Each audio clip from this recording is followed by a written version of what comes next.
अस्सलाम वालेकुम मेरे प्यारे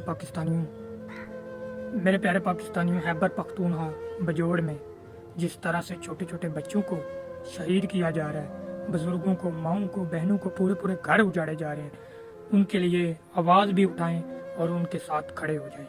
क्योंकि बजोड़ के लोग, खैबर पख्तूनख्वा के लोग, जब ये पाकिस्तान बना था तो वही हमारे साथ चले थे और इस पाकिस्तान को उन्होंने बनाया था। इस पाकिस्तान की खातिर और उनकी खातिर आज उनके साथ खड़े होने का वक्त है। आइए उनका मिल के साथ देते हैं और मिल के उनको इस मुश्किल हालात से निकालते हैं।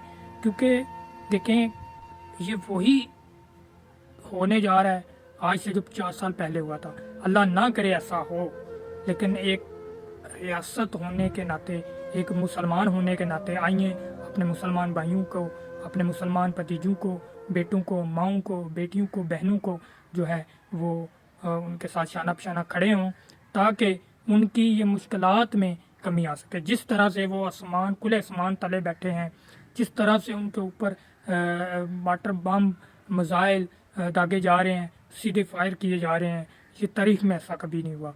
इंसानियत के नाते उठो और बेजोड़ वालों का, KPK वालों का साथ दो।